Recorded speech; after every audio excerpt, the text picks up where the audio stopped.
Welcome back, everybody. Second half of Banners Broadcast, episode 15. Mike DePrisco is back with us, alone this time. We kind of had him as part of a little roundtable discussion. His first time on the broadcast, doing good work with the site. A few very important breakdowns from him this week. Okafor, who we just talked about with Adam Kaufman, as well as the defense and Kyrie Irving and just all the wild things that are happening with this team right now. Like I just said with Adam, it never stops. The stories just never stop running out with this team, which is good for us. Keep the podcast rolling, keep the site going. So we're going to put you to the test right now, Mike, because I haven't completely dived into the Okafor tape yet. I'm high on him, like Adam said. There is the concern that you dive into that disabled player exception money a little too early. Maybe a better guy, a better fit for the team ends up coming up. But can you make the case that he is the fit for this team and he is worth spending that money on? Yeah, I mean, with the disabled player exception, there's a question of whoever they do bring in, do any of them right now you can think of that have a higher upside than Okafor? I don't think you can. He's 21 years old, and with all his shortcomings on defense and shooting, and he has a rare skill, and he can really score in the post. And I think that Brad Stevens has always found a way to utilize players' strengths. So I would go for it because he has a lot of talent on offense, and it'd be interesting to see how Brad uses that. We all worried about Irving's defense coming in. That has turned around big time. I'm going to hit on that in an article in the next few days. But Okafor, he's been a notoriously bad defensive player as well. Maybe in a new system it gets better.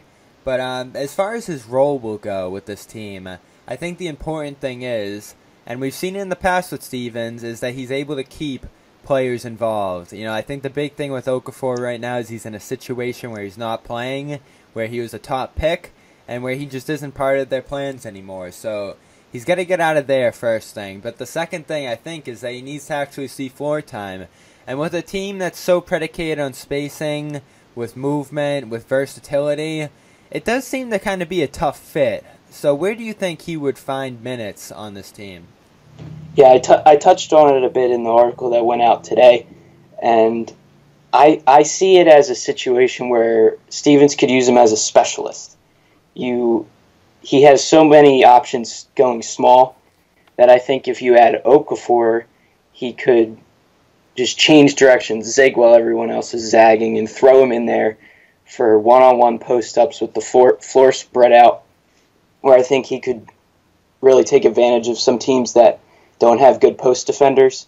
And, with Greg Monroe, he would kill the Celtics every game they played against us until Aaron Baines came to town. So I figure Brad Stevens could use him against smaller teams and for 5-minute, 10-minute stretches just keep feeding him the ball with shooters on the floor, see what happens. So you think that would be similar to the Greg Monroe role we see in Milwaukee? Because he went there for big money, and they've made it work. I've always been impressed with how they were able to get Monroe into the swing of things out there. Yeah, it's a guy who doesn't really have much of a perimeter game. He's just a big body that can get to work in the post, and they found a way to utilize that. I think and the way that Okafor can score, his footwork, his finishing, I think there's going to be a place for him no matter what. It's just a matter of using him right. So let's move on to the defense. I feel good about Okafor. We'll see what happens. I don't think they're going to push a trade for them because we just know how Danny is at this point when it comes to value and getting the most that he can out of any situation. They'll want to sign him straight up, so we'll see what happens there. As far as the defense goes, the numbers are astonishing. I'm pulling them up right now. The Celtics are first in defensive rating, as Kaufman said to us, 95.1, almost a whole point over the Thunder, who are number 2. And even more impressive, the defensive rebounding, which of course helps in that department. Their rebounding percentage on the defensive end is 4th in the league at 81%. So I think those two things are playing into each other because they're not giving up the second chance points they did a year ago. Last year they were near the bottom of the league in that department. Now they're only giving up about 10 a game, which is 3rd in the league. So improvements on both sides right there. I think part of it, as we know, is that Horford is in that position where he's more comfortable. Baines has made it really hard to not play him. We just talked about how they love that perimeter presence on the team, but even without it, he has mandated minutes with just how active he is on that defensive end. And looking at his tape, I mean, his form is just so good down there. I mean, he's tapping guys, he's making them feel him down there, and then his arms go straight up when they go to make his move. It's pristine defense. I've been trying to learn from it a little bit, but outside of Baines, Horford, the switching ability of this team, there's so much that goes into it. But what do you think the biggest reason for it, the complete 180 has been? Because they literally went from the bottom to the top in defense, at least for now. I think they really added length this offseason. With last season, you had Horford, he's still there, but Isaiah Thomas, Avery Bradley, Jay Crowder, Amir Johnson, and they're good defenders. And Bradley and Crowder were great defenders, but they weren't that long, so they weren't as versatile. I mean, Crowder's versatile, but Tatum and Brown add a ton to what they can do switching, and I think it just goes unnoticed with how they can switch Brown and Tatum from guards to forwards and not lose much. Where last year, Bradley had trouble sticking threes, and Crowder had trouble with the quicker guards. So I think that also builds into the rebounding because they can crash more successfully. Yeah, and there's a lot more height, too. The guards are taller. The guards are good at rebounding for the most part, I feel like. Brown is an underrated rebounder. Tatum helps so much in that department. Watching him in college, I always thought that was the most underappreciated part of his game. He is a power rebounder. There's been a few plays where he has just knocked guys out of the way to get in there, and there does seem to be a little bit of an increased emphasis on it, too. I think it's inherent that helps defense, getting those stops completed, not giving up those second chance plays. So, Baines has been impressive. Horford has really stepped up his game on that end as well. The last thing I want to ask you is about Terry Rozier, who is just having a phenomenal season. He's doing things I just never imagined him doing before. There was a play last night as I was going through the film where he just turned the corner on a guy and hit this wild fadeaway shot on the baseline after creating a little space on the perimeter to start it. The guy's got moves. He is good at offense. He's shown it this year. It's been inconsistent at times, but it's interesting. They've used him a lot at point guard. Marcus Smart has been up and down this year. They, of course, pushed his contract discussions back to next year. Do you think there's a legitimate competition between these two? And do you think if Rozier keeps rolling like this, it could make Smart more expendable at the end of the year? That's an interesting question. You said Rozier, he's got all the moves. He's had the moves, he just hasn't been able to finish those plays off.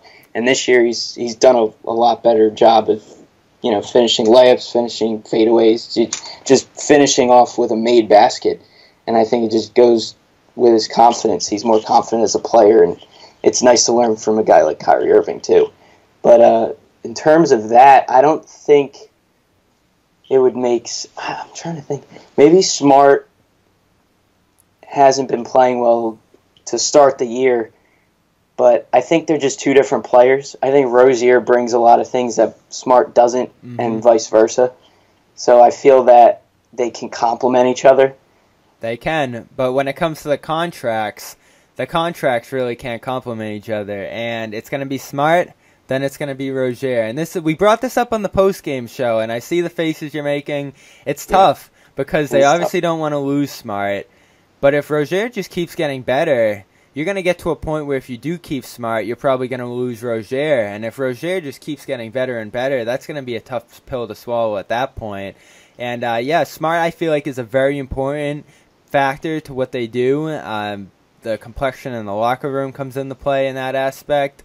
We just saw them overhaul the roster, and Jaylen Brown had some comments about, how things changed and how he doesn't really have an idea what this team is like. So if you drop Smart off after all of that, I think that becomes an even bigger problem. But it's something to think about because the luxury tax is coming up with this team. If you add Smart at big money and then Rozier at big money as well, because money is out there for these guys. Maybe not as much as we thought before, but there's contract offers that I think are going to come Smart's way. But is there a threshold on Smart where you would say no? Is if he gets, say, $20 million a year? I don't know who's in position to buy that off the top of my head, but is there a price where you'd say no to Smart this offseason? I mean, I guess a max. The way things are going now, I mean, it's still a long season, and he did get hurt at the start, so you could say that he's still kind of working his way back. But I guess it would be a max that I would probably err on the side of no. But I've loved Smart from the moment they drafted him. Yep. He's special. I just think he's a key to what they're trying to do.